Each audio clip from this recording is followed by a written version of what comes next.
பெருசு பெருசா கேட்கற அளவுக்கு எனக்கு அதுல 2G சம்பந்தமான நாலேஜ் கிடையாது. ஏன்னா அதுல வந்து நீங்க மாஸ்டர்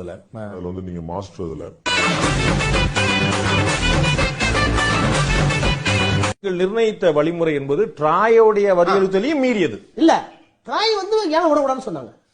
ட்ராய் ஏன் விடக்கூடாதுன்னு சொன்னாங்க.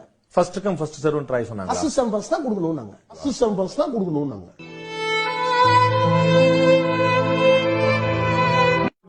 நான் கேக்குறேன், போட்டியே உருவாக்காம வேகமா ஓடிவோன்னு அர்த்தம். யார் அதிகமான பிட்டிங் எடுக்கிறாங்களோ அவங்களுக்கும் சொல்லி வச்சிருந்தா அந்த பிட்டிங் அரசாங்கத்துக்கும் லாபம் வந்திருக்கும். நீங்க சொன்ன போட்டி உருவாயிருக்குமே.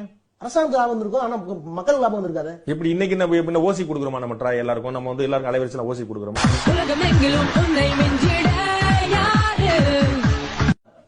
அதுக்கு என்ன அர்த்தம் எனக்கு புரியலையா? அந்த பங்கு வந்து கொடுக்குற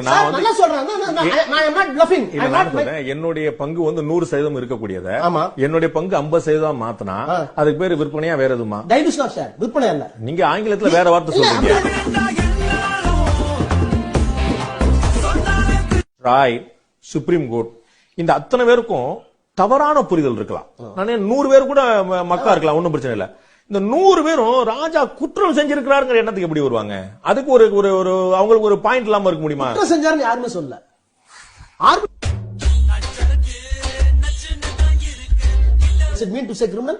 கிரிமினல் சொல்ல வரல.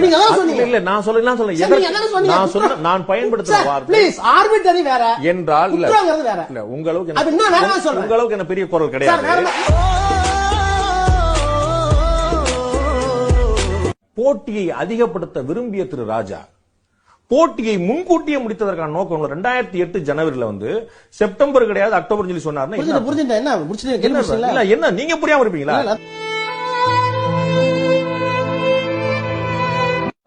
அங்க இருந்து 200 கோடி ரூபாய் வருது.